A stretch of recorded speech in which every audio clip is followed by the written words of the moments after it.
Looking to sound like you know what's going on in the world? Pop culture, social strategy, comedy, and other funny stuff? Well, join the club and settle in for the Jeff Dwoskin Show. It's not the podcast we deserve, but the podcast we all need, with your host, Jeff Dwoskin. All right, Francis, thank you so much for that amazing introduction. You get the show going each and every time, and this time was no exception.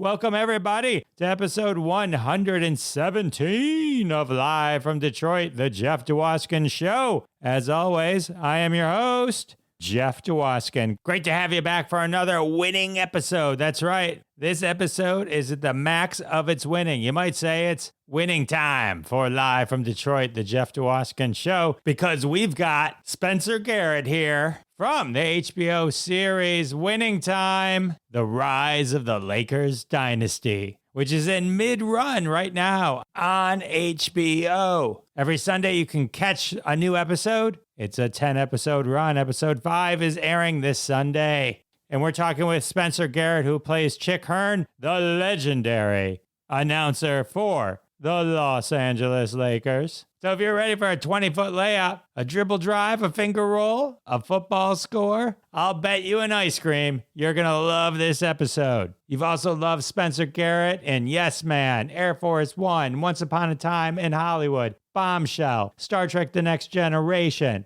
Murder, She Wrote, The Front Runner, Iron Man 3. The list goes on and on and on. Believe me, it goes on and on and on. Spencer Garrett has been in everything. So put on your basketball shorts, grab your favorite basketball, and get ready to shoot some hoops with me and Spencer Garrett, because we're going deep into Winning Time. And of course, as always, a bunch of other great stories from Spencer Garrett throughout his career as well. And that's coming up in just a few minutes. I know what you're thinking to yourself. You're like, Jeff, do my ears deceive me? Is it Thursday and we're getting another interview episode from Live from Detroit, the Jeff Dwoskin Show? Put your ears up close and let me say, no, your ears are not deceiving you. I realized I had so many interviews recorded that I wanted to share them more frequently with you. There'll still be special episodes of Crossing the Streams coming to you on Thursdays as well. But I'm going to mix it up every now and then, throw an extra interview in here and there, see how it goes. Tweet at me at Jeff Dwoskin Show on Twitter. Let me know what you think. I think you're going to love it. I do know, based on the feedback, everyone loved my trilogy of Happy Days episodes. Marion Ross, Anson Williams, and Don Most. Mrs. C, Potsy, and Ralph Malph all making their way to Live from Detroit, the Jeff Dwoskin Show. What an honor it was to talk to them, and even more so to share it with you. I do want to do a quick shout out to my friend and podcaster, Brett Allen. Check out his show. He's got a great interview show, The Brett Allen Show, wherever podcasts are found. He introduced me to Spencer, so thank you very much, sir. As I started watching Winning Time to prep for my interview with Spencer, all my friends know I'm not the sports guy. I'm not a sports guy, but I fell in love with this show. I really did. It's a great show that just happens to be about sports, building the Lakers dynasty. But I got sucked in hook, line, and sinker. It's shot so amazingly well, and the story's so great. Plus, it doesn't hurt that a lot of the story is around Magic Irving Johnson, Michigan's own, who left Michigan to save the Lakers. At least that's how I understood it. I'm not very good at the sports. You're going to love my conversation with Spencer. You're going to love watching Winning Time if you're not already watching it. Definitely jump in. Also, jump in and join us every Wednesday, 9:30 p.m. Eastern Time for Crossing the Streams. We're live on Facebook, YouTube, and Twitter. Plus, there's 17 bonus Crossing the Streams episodes right here in this podcast feed, and over 60 hours of Crossing the Streams streaming on YouTube. So check that out. Head over to jeffisfunny.com, home of Live from Detroit on the web. But in the meantime, I do want to thank everyone for their support of the sponsors. When you support the sponsors, you're supporting us here at Live from Detroit, the Jeff Dwoskin Show, and that's how we keep the lights on. Today's interview sponsor, the Regency Bruin Theater, located near UCLA, the corner of Broxton and Weyburn in Westwood. The Regency Bruin Theater has been bringing you the best in cinema since 1937. The Bruin specializes in bringing in classics to the big screen so you can see the classics the way they were meant to be seen. All this month, we'll be featuring The Wrecking Crew, the 1969 classic starring Dean Martin. Get your tickets online or the old-fashioned way by walking up right to the booth. Join the Bruins mailing list and never miss a classic on the big screen. All right, well, that sounds amazing. Nothing like watching one of those old-time movies on the big screen. I remember catching The Wizard of Oz on the big screen at our Fox Theater we have in Detroit. That was quite the special moment. Well, speaking of special moments, I think it's time I shared my conversation that I had with Spencer Garrett with you, star of Winning Time on HBO, and so much more. Enjoy. All right, my next guest has over 100 million IMDb credits. You've seen him on The West Wing, Insecure, Bombshell, Yes Man, Madman. I could go on and on and on. He's currently starring in HBO's Winning Time as legendary Lakers broadcaster Chick Hearn. Welcome to the show, Spencer Garrett. Good morning from LA. Good afternoon to Detroit. Hi, everybody. Good to be with you, brother. Good to have you with us. 100 million credits. I suddenly feel 100 million years old. I rounded it up. Nice. But nice. You do Well have done. over 200, pushing 250. I mean, it's like, that's a lot. That's a lot of credits. Yeah. Do you feel fortunate? I mean, like, you're like, gotta be one of the hardest working guys in Hollywood. It feels like that sometimes. I mean, the last couple of years during the pandemic have been obviously very strange for all of us, but we lucked out after getting shut down for a year. We shot this pilot for Winning Time in the fall of 2019, thought we were going into production in April 2020. And then, pandemic reared its ugly head and we shut down for an entire year. I managed to stay busy pretty much during 2020 doing other stuff, doing Goliath and Heels down in Atlanta. I got lucky. I got some really choice gigs in the midst of all of this. And I kind of learned early on how to work during the pandemic because we were all getting tested and we were wearing face shields and all of that. And we would rip them off right before we were about to do a take. And so by the time we got up and running on Winning Time in the spring of 2021, working, getting tested every day, working that way sort of became second nature. So yeah, it's been a wild time, but I've been knock wood. I've been very lucky that I've been staying busy during all of this and in the years prior. I have a question. So you did the pilot in 2019 and then you picked it up in 2021. What did they tell you? They're like, all right, Spencer, and I don't mean just you, but everyone, you can't gain weight. You can't change your hair. You know what I mean? Like, because episode 1 and episode 2, take place right after each other, right? So, Right. But they were filmed years apart. So in that sense, so they have to kind of, I know like when they do stuff in films, we make sure you're wearing the same shirt and the same buttons, but like all of a sudden it's like, wow, Chick looks different in the second episode. That's a great question. I mean, the attention to detail in this thing is like nothing I've ever experienced other than working with Michael Mann on a couple of his things over the years. I mean, he is incredibly meticulous about the knot on your tie and all of, things like that. So they really paid great attention when we moved from the pilot to the first episode. You don't really see Chick that much in the pilot. He's not really introduced or established other than seeing him briefly in a couple of little pops throughout the pilot episode. But to the discerning eye, if you look at the first episode and the second episode, if you look really closely, you'll notice that Chick Hearn's kind of beaky nose was a little bit different in the pilot episode to the first episode or to episode 2. We had a different hair and makeup crew on the pilot. They changed crews. And so they made his nose better. They made his hair better.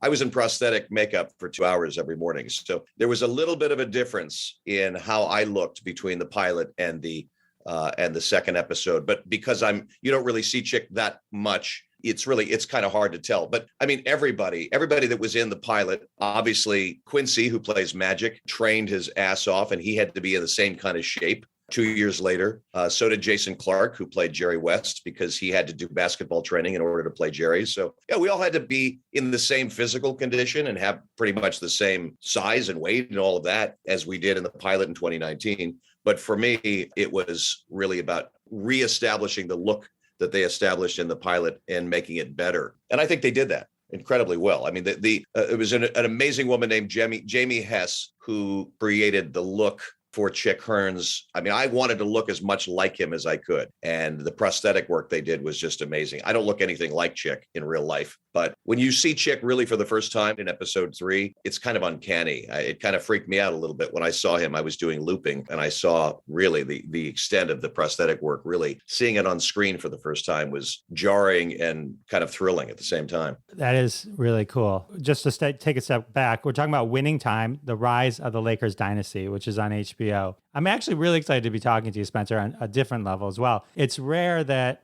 actually, I think you're the first person I'm talking to where we're talking about a show that's actually happening right now. Right. So that's pretty awesome. I love episode 1 and 2 because, Magic Johnson is a Michigan native. Sure. And so is Quincy Isaiah. Quincy is actually from Lansing. There you go. So it's a great story. It's a great Hollywood story. It's a great story for Quincy as well, because he's a kid that really came from out of nowhere, and he just shines so brightly in this show. He's really extraordinary. He captures magic in the smile and the essence and the swagger and all of it. This dude, Quincy Isaiah, just brings it so hard. And for those who haven't caught up yet, watching him, and then when you get to the later episodes, when the Lakers start playing the basketball games, I mean, he's got the basketball chops as well. It's really, it's nuts. Yeah, in Michigan, we call it Winning Time, how Lansing saved the Lakers. Sure.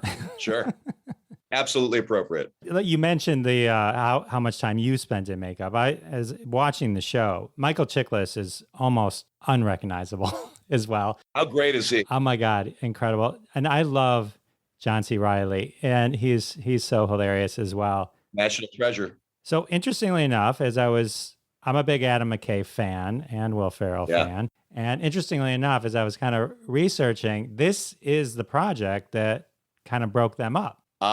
Rumor has it. Yeah. Yeah. The rumor has it is that Will Ferrell really wanted to be Jerry Buss, John C. Reilly's part, and that Adam McKay had promised it to him and then gave it to John C. Reilly, who I think is brilliant in it and probably the right choice, but that kind of crushed their relationship. I don't want to get into the weeds with that scuttlebutt, but I don't believe that it was promised to Ferrell, from what I understand. I think Will wanted it. The original casting was actually Michael Shannon. And if you know who Michael Shannon is and what he looks like, it would have brought a totally different vibe to the show. And then for whatever reason, Michael didn't work out. And I think then Will had apparently always wanted the job, but I don't know that it was promised to him. Yeah, it's unfortunate how that all shook out. I do hope that because it's been such a great association with Will and Adam for years, and obviously they created Funny or Die together, and such a great working relationship and a great partnership with John C. as well. So I do hope that Adam and Will can smoke the peace pipe at some point down the road. Me too. They're both geniuses. I agree. Yeah, Michael Shannon, that would have been an interesting one. He's a very versatile actor. He was in Superman. He was Zod. He was Zod in Superman. I mean, he's been in a million things, Oscar nominated a couple of times. But yeah, I could see where that would be a lot different than having John C. Reilly. Yeah, he brings a kind of a slightly menacing vibe to a lot of his roles. He's not a kind of a warm and fuzzy type, at least from what I've seen in his screen roles. But damn, he's a hell of a good actor. It didn't work out for whatever reason, but sometimes the stars align. And I think they were a week away from filming. And so John C. needed to jump into the role within a week's time. And so it all went down rather quickly. And I can't personally think of anybody better suited to play Jerry Buss than John C. I mean, he's just so, for a guy like Jerry Buss, who was a womanizer and a drinker and all of his swagger and braggadocio and bluster and all of that, John brings such a sweetness and a lovability and a just kind of a warmth to Jerry Buss that you just instantly like him, no matter how he is. And that's the mark of a great actor. I mean, John is just one of our best. And you talk about 1 million credits. The guy's been in 1 million movies.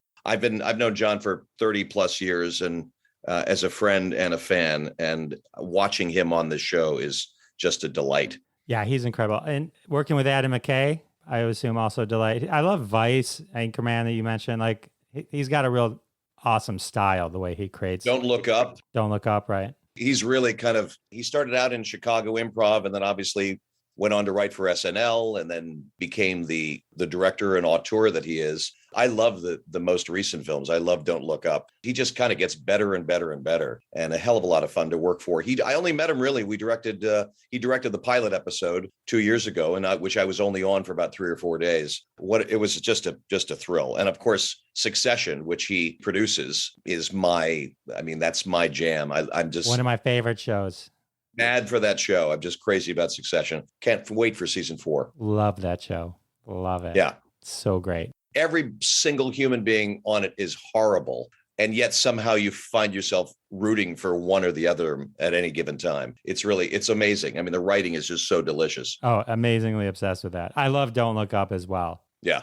I'd like to see when they pitched Meryl Streep. All right, and this is what happens to you at the very, very end. I would just love to have been there. I mean, nobody can make a comedy about the end of the world and lace it with such really, really pointed social commentary and commentary about our culture and how obsessed we are with celebrity and the bullshittery of technology and what that's done to our culture. So he does it in a very lighthearted way and makes you think. I mean, I heard the story of how he was sort of pitched the idea of making this movie about, he wanted to make a film about climate change because he's very activist about the climate crisis. It is the number one issue of our time right now. And somebody came up with the idea of, why don't we make it a comet?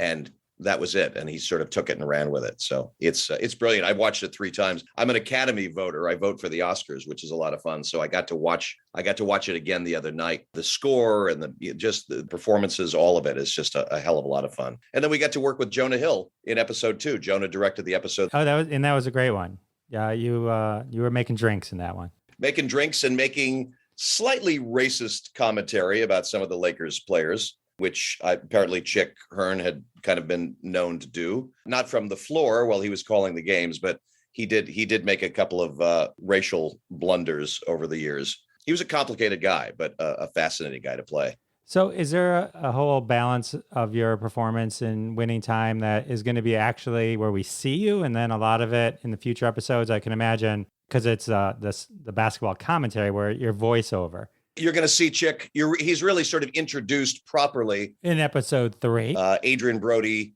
who plays Pat Riley brilliantly. A lot of people don't know that after winning the championship in '72 with the Lakers, I guess Riley was sort of drifting around and not really knowing what he wanted to do with his life after basketball. So he comes to the Forum and comes kind of hat in hand to Chick Hearn's office asking for a job. Chick Hearn was also a GM of the Lakers. He was in the front office and instrumental in the drafting of the players. And he was part of the boardroom conversations. Pat Riley comes to him and says, "Hey man, I need a job." And Chick says, "Terrific. Why don't you go pick up my dry cleaning? And maybe I'll give you a shot at being my side man at the table, calling the games." And so eventually Pat Riley becomes Chick Hearn's side man, his color man, for several games before he finally graduates to becoming assistant coach under Paul Westhead. It's a great performance by Brody, and you'll see a great kind of transformation because the first time you see him, he's kind of shaggy haired with a bushy mustache, and eventually over time you see the hair get slicked back and he turns into the Pat Riley that we know as the guy on the court with the Armani suits. But Chick is really introduced and established kind of properly for the first time tomorrow night.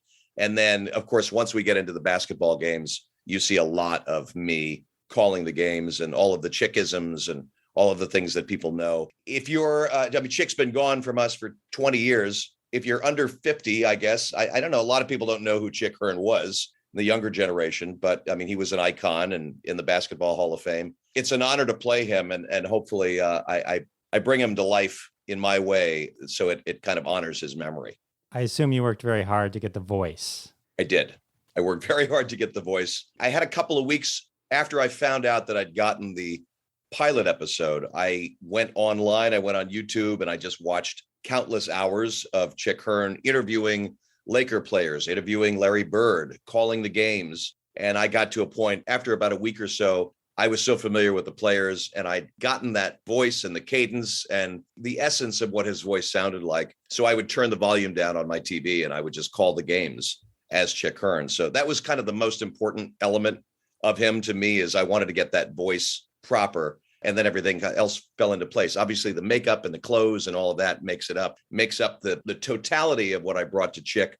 But getting that voice right was my job number one. The whole cast must have just had a hoot just in the dress, everything you were wearing. It just, with Winning Time, it seems like there's at least right now, there's like a whole run of miniseries type shows based on reality. You were Dopesick, which I know you were in an episode of Dopesick.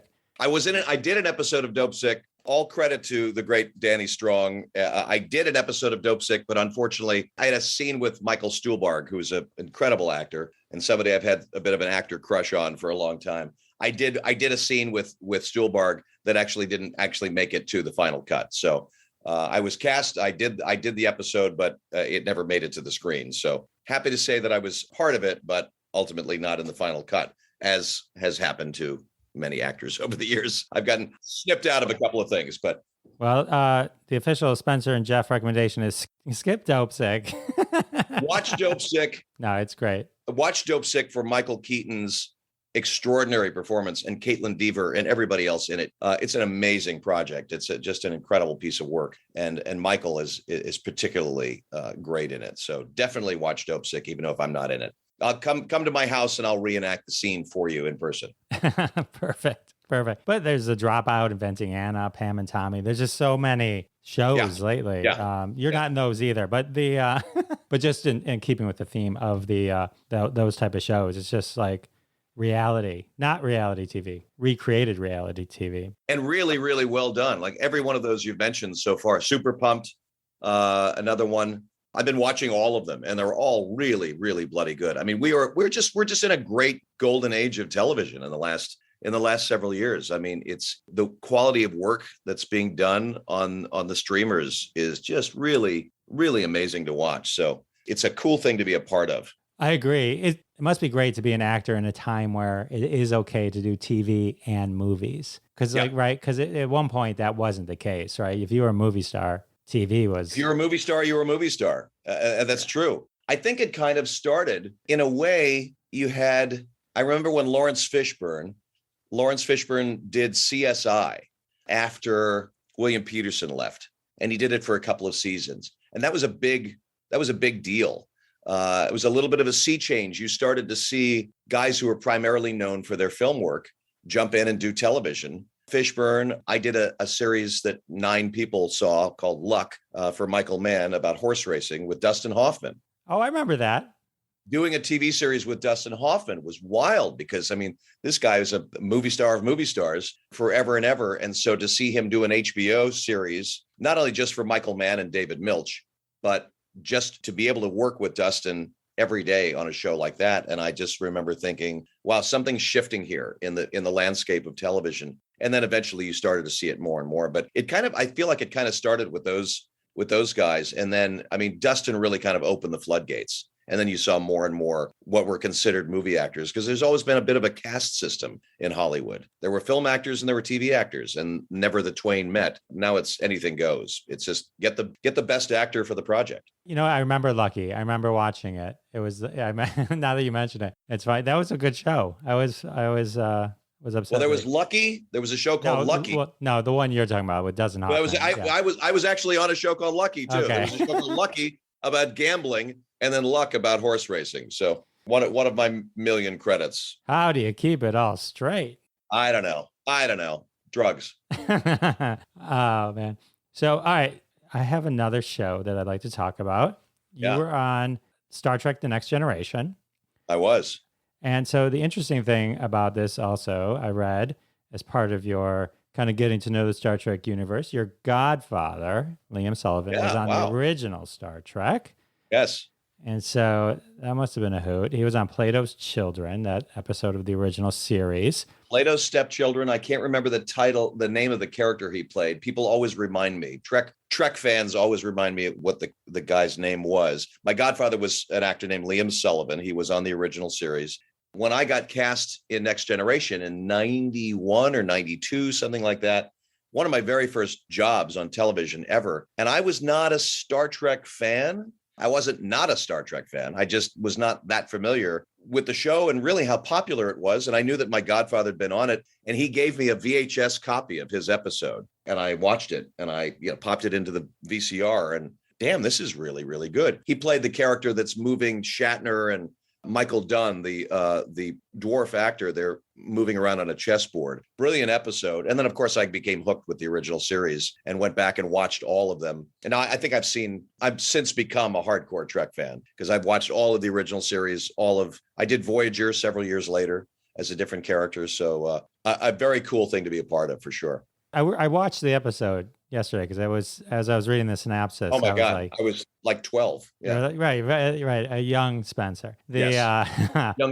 Younger, right. It was a very interesting episode. It's considered like one that is a well-liked episode of the Next Generation. Definitely. The interesting thing that I read about it is it's considered a bottle episode. I didn't know that phrase until where they're kind of doing a low budget, like less special effects, less sets, that kind of thing to kind of get it through. All in one on one or two sets, I think, if I recall. Jonathan Frakes, who played Riker, directed the episode. I think it was one of his earlier directing efforts.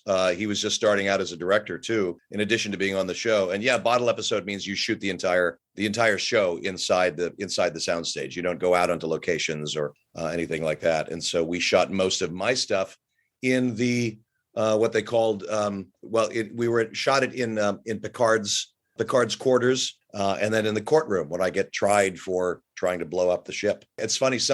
I was in the market the other day and somebody recognized me and said, were you Simon Tarses? And I get that more than anything else out of all of the things I've done. And it's such a compliment because I guess it has a lasting impression. It's a really well-written episode too. And it was kind of a metaphor for the AIDS epidemic in a way, which was still kind of raging in the world at the time. And they did a very savvy bit of writing where, I was put on trial for having kind of different blood. And that was sort of the metaphor for the AIDS epidemic, which was going on at the time. And brilliant show. It was really interesting because rewatching it now, if that were to air today, you would almost say like, oh, this was based on people's perception of immigrants or, Yep. anything like that. It was like, Yep. That's when science fiction, I think, is like at its best, when it taps into something. Because Yes. the feeling about how people felt with people with AIDS and then even just like, if you go back to the, Salem witches or any McCarthyism, you're a communist, that kind of thing, where you start to create these conspiracies about people just based on your perceptions, nothing in reality, just hate as a driver of guilt. And it's like, yeah, it was just, it was so good. It was just, when something like that can stand up, like you said, it was like 30 years ago. But you're right. No, you're right. It could absolutely apply to any of that, to the anti-immigrant sentiment in the country and the anti-other sentiment that's been running through this country for the last several years now, which has been chilling. I mean, it really is applicable to a lot of stories that deal with discrimination and demonizing other people. So that's why it does hold up so well, I think. It's a great point. The episode name is The Drumhead, for anyone wanting to jump in on Paramount Plus. It's in season 4. Yeah. I guess Drumhead is a reference to how they would do the justice in like those olden days where they'd have a drumhead and they'd kind of hit it. Patrick Stewart explains it much better than I could, right? In the episode. How was it working with him? You had a lot of scenes with him. I did. And I was kind of in awe. I was young and very green. I hadn't done a hell of a lot of television up to that point. So I was early on when I was a kid, there was a thing on PBS, a television show called Acting Shakespeare with a guy named John Barton. And he used to have on people like Judi Dench and Patrick Stewart, Helen Mirren, great British Shakespearean actors. And it was basically a Shakespeare class. And it would, the actors would do scenes and sonnets and passages from different Shakespeare plays. And I remember seeing Patrick Stewart as a kid, late 70s, early 80s, I believe it was. And that incredible voice, that deep, resonant voice that he had. And I think he had a pretty fuller head of hair back then, too. And so I was kind of in awe of him then, being a big Shakespeare guy anyway. And so when I finally got to work with Sir Patrick Stewart, it was intimidating. It actually informed the way I played the character because I was so terrified of what was going to happen to me in the trial. So the scene that I had with Patrick, if I looked nervous, I was nervous because I was I was nervous as an actor, and I was also nervous around being around Patrick Stewart, who made me feel, he could not have made me feel more welcome and more like a veteran, like I'd been doing it forever anyway. He was so gracious. But in that scene, I was genuinely intimidated just being in the presence of somebody so formidable that it really informed how I played Simon Tarses. That sounds really actory. I'm sorry, but that's how it works. I'm waiting for acting. Yeah, acting. We get John. Wait, where's John Lovitz? Let's get Lovitz. For anyone who hasn't seen the episode, Spencer is a Romulan passing him off as a Vulcan. So I mentioned that because he is wearing the ears, which leads me to my next question. Did you get to save those ears? What? Still, I saved them. I have them in a box. This is now 30 years or something. They let me keep one pair of ears because I was on the show for 2 weeks. So every day was a fresh pair of ears that they would glue, and incorporate into my own ears. So I did get to walk away with a pair of ears. They're now kind of like crumbly little pieces of rubber. They look like deteriorating erasers at this point, but I do have them in a little case. It's sometime, if things get really, really rough, I will put them up on eBay. You could probably make a lot of money. I bring them to, I've done a couple of the Star Trek conventions in Las Vegas, and I bring them with me. People get a kick out of it. I open up the little box, and my crusty little rubber ears are in this little box, and people ooh and ah.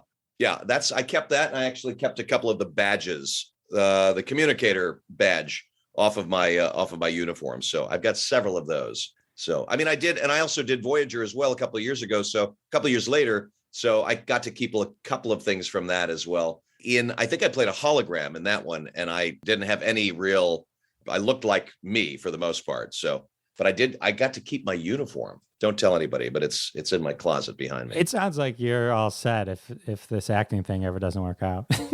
You could just, or I could be a professional thief because I keep stealing things for my sets. But you've stolen the right things. Stolen the right things. Yeah. Stolen the right things. I've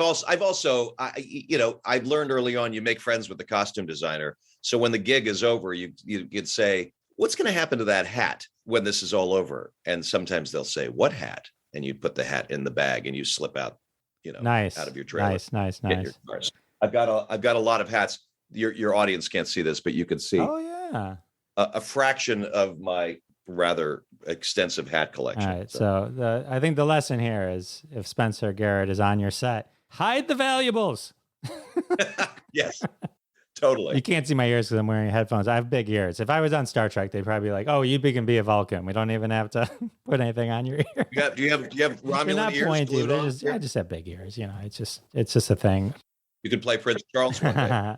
So, all right. So that's cool. All right. So you do the conventions. All right. So that's Star Trek. That's the Star Trek portion of the show. MCU. It says uncredited, but you were in Captain America, The First Avenger, and Iron Man 3. Can confirm. Yes.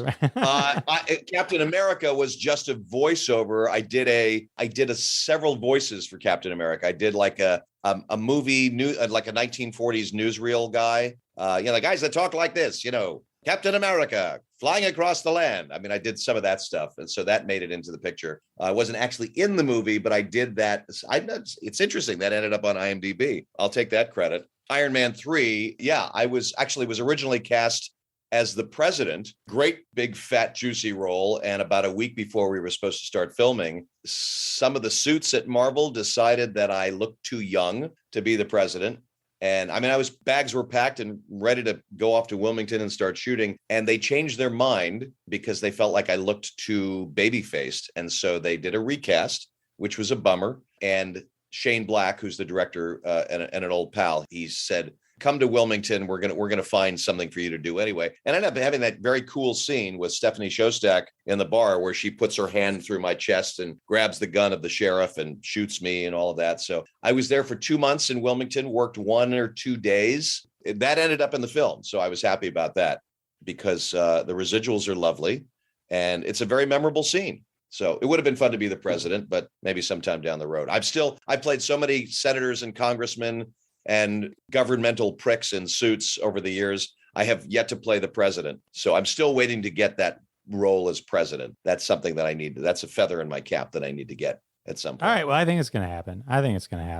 I hope so. Wait, if they just use your voice, is that like a different I don't know how to even ask this question. Like if you're on screen and don't have a line, or you're on screen and have a line, or it's just your voice but no physical appearance, like is that like a different level of pay? And I'm not asking what you got paid, but like, does it matter? Is it a different level of pay?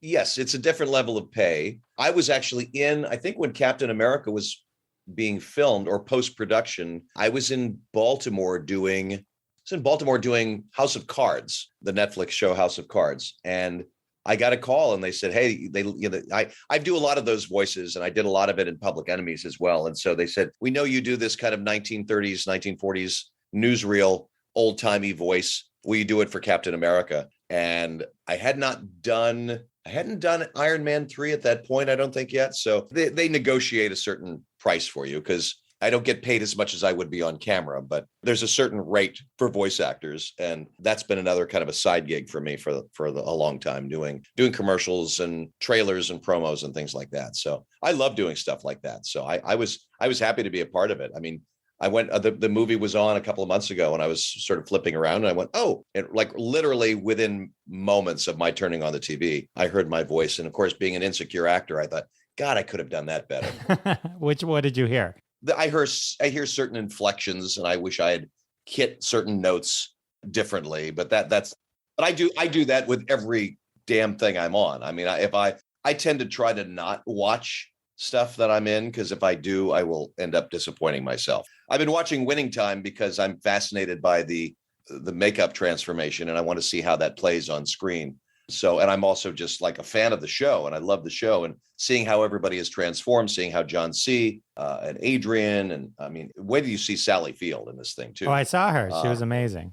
She's incredible. But there's her storyline down the line, and she's just amazing. I wish I'd had some scenes with her. I got to spend some time chatting with her in the makeup trailer, and you just, like, as an actor, you just pinch yourself every day showing up to work, and you go, oh my God, there's Sally Field. It was an embarrassment of riches in terms of the quality of actors on this show. And so, it definitely shows up on the screen. Was another pinch yourself moment getting the call from Quentin Tarantino to be in Once Upon a Time in Hollywood? Yes.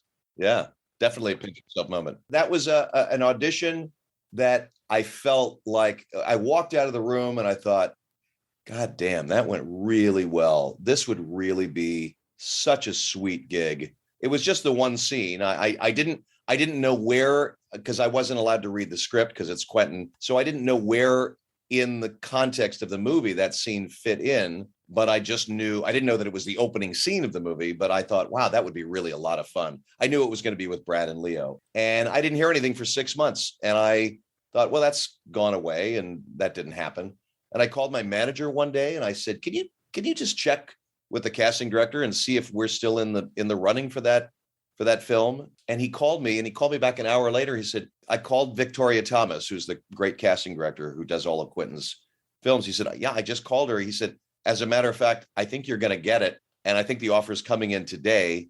And I think you have a fitting tomorrow. Like, it all, after 6 months of not hearing anything, all of a sudden I found out that I was not only going to be getting the offer that day, but my fitting was the next morning or the day after. And then a couple of months after that, I was on set. So things like that fall into your lap in a weird sort of way. That was a total thrill. And then showing up on set, I didn't audition for Quentin. I put myself on tape with Victoria, the casting director. And then when I showed up on set and met Quentin for the first time, he knew everything about me. He knew everything seemingly that I'd ever done or been in. It was wild. He knew who my mom was. My mom's an actor. She was on an old series called The Real McCoys and president of the Screen Actors Guild. He knew everything about me. So it was walking onto the set. He's a walking encyclopedia of pop culture knowledge, as I'm sure we all know by now. So that was really kind of thrilling. And then to see the final product at the premiere and see that the scene was the opening of the film was pretty effing thrilling. Kathleen Nolan. See, I know everything about you too. There you go. You do. You know everything about me. Awesome. Yeah. I know you're a third generation actor. It's pretty cool. So you grew up around all this. So this was going to be in your blood no matter what. Yeah, I think so. I mean, if I had the sense God gave a donut when I was younger, I would have gotten a real job. it's a roller coaster ride. As an actor, you go up and down and up and down. I've been really lucky. I've been very fortunate that I'm, still in the ball game. And then, then you get a gig like this, and it's just like you get invited to sit at the grown-ups table with people like this, with McKay and John C. and this filmmaking team. It's like making a feature film. When we were shooting the thing over 6 months in the summer, it's literally like going to work every day on a feature film. It has that quality. It's not just, it's like, oh, we're making a little TV show. We're not doing Law and Order. This is like, we're making a movie every day. Each episode is an hour-long feature film. That's what's cool to be a part of. That is awesome. So, all right. So it must have been really cool hanging with Brad and Leo. Do you mind if I call them Brad and Leo?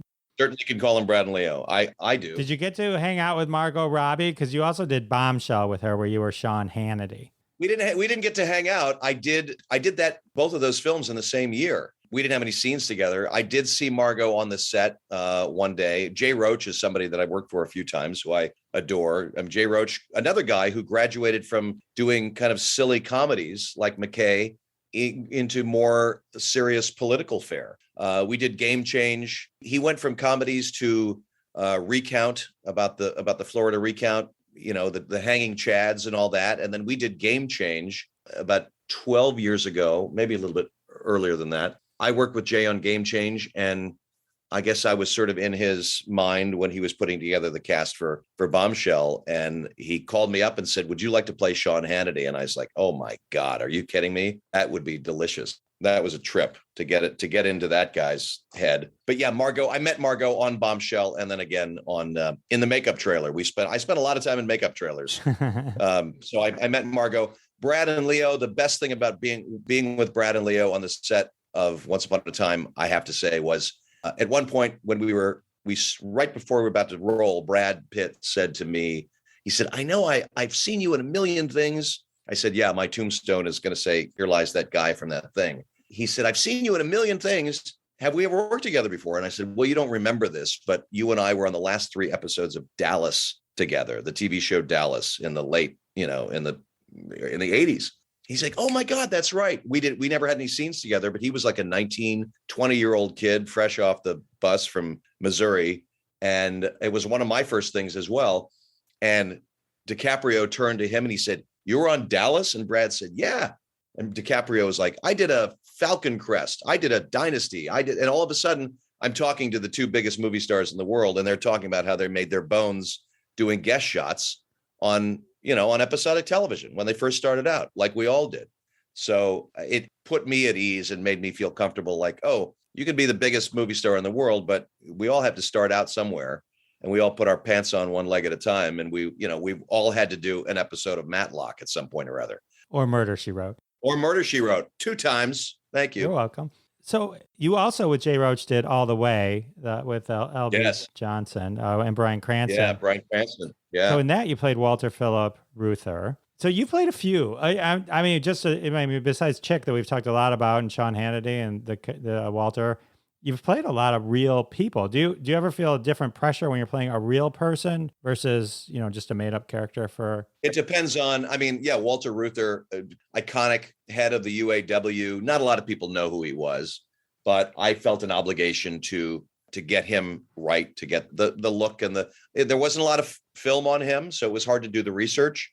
But somebody like that, you want to kind of play him as him. I have a little bit more latitude with somebody like Chick Hearn when you're covered in prosthetics, or Hannity, who I just regard as kind of a cartoon character, kind of an evil one at that. But Joe McCarthy, the red baiting, anti-communist from the 1950s. It's another guy. Like, you have to leave your judgment outside the door when you play a lot of these guys.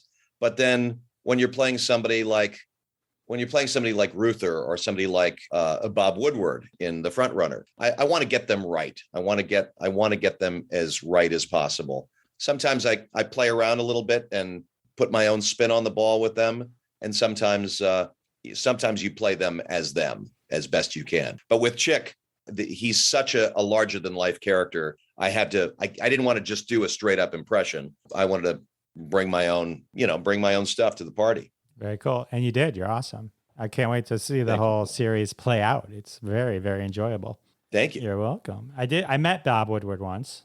Did you? Yeah. I got it. I don't have a picture. I got his autograph on like the He spoke at an event I was at. It was before like cameras, not before cameras, but like now you would just have it's on your phone, but like, so it was interesting. Anyways, you nailed it. Thank you. Very cool. This was awesome. I can't thank you enough for hanging out with me. Thank you, man. This is a blast. I could talk forever. Get an actor to talk about themselves, and you'll never get off the phone. So.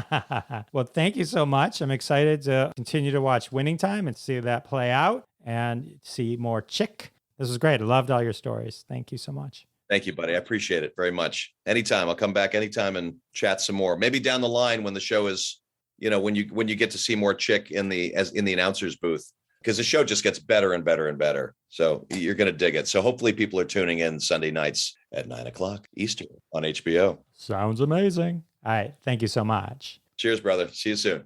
All right. How amazing was Spencer Garrett? I told you, right? I hyped it, but it paid off. I think it paid off big time. If you're watching Winning Time right now, I know you've loved him as Chick Hearn. And if you haven't yet, jump in. You'll love him as Chick Hearn and his entire amazing cast that he works with on Winning Time. I know we discussed a bunch of them. Amazing. And I don't know about you, but I really want to see those ears, those Star Trek ears. I'm considering getting a star map of the home and stalking Spencer. I'm kidding. I do not condone such behavior. Do not do that. Go to a Star Trek convention like a normal person. Well, with the interview over, it can only mean one thing. That's right. It's time for another trending hashtag from the family of hashtags at Hashtag Roundup. Follow us on Twitter at Hashtag Roundup. Grab the free, always free, doesn't cost a penny app at the Google Play Store or iTunes App Store. Download the app. Get notified every time a game starts. Tweet along with us, and one day one of your tweets may show up on an episode of Live from Detroit, The Jeff Dwoskin Show. Fame and fortune await you. This week's hashtag, of course, inspired by my conversation with Spencer Garrett, but more specifically inspired by Winning Time and the Lakers Dynasty. We have a hashtag from Wag Your Tags, a weekly game on Hashtag Roundup. The hashtag basketball, a movie or TV show. That's right, ladies and gentlemen, the ultimate basketball movie or TV show mashup. You take basketball, you take a movie, you mash them together. You take basketball, you take a TV show, you mash them together. And what happens? Hilarity. Hilarity occurs. That's right. All right, so let's get ready for some hashtag basketball, a movie or TV show tweets. Larry Bird on a wire. Dances with Timberwolves. Honey, I dunked the kids. Men in backcourt. Gulliver's traveling. These are some amazing hashtag basketball, a movie or TV show tweets. The ultimate basketball movie TV show mashup pun game. Young Sheldon Hooper. Star Trek, The Trouble with Dribbles. Free throw mama from the train. Half night court. Free throw Willie. Full court press your luck. Everybody shoves Raymond. There's something about Larry. And our final hashtag basketball, a movie or TV show tweet. He-Man can't jump. Oh, all right. As always, all these tweets are retweeted at Jeff Dwoskin Show on Twitter. I invite you to tweet your own hashtag basketball, a movie or TV show tweet. Tag me on Twitter. I'll show you some love. In the meantime, upon self-reflection, I realize the interview's over. Now the hashtag game's over. That can only mean one thing. Episode 117 has come to a close. Can't believe it. The time just flies, doesn't it? I want to thank my very special guest, Spencer Garrett. Check out his show, Winning Time, The Rise of the Lakers Dynasty, where he's rocking it as Chick Hearn every Sunday on HBO. I also want to thank all of you for coming back week after week. It means the world to me, and I'll see you next time. Thanks so much for listening to this episode of The Jeff Dwoskin Show with your host, Jeff Dwoskin. Now go repeat everything you heard and sound like a genius. Catch us online at thejeffdwoskinshow.com or follow us on Twitter at Jeff Dwoskin Show, and we'll see you next time.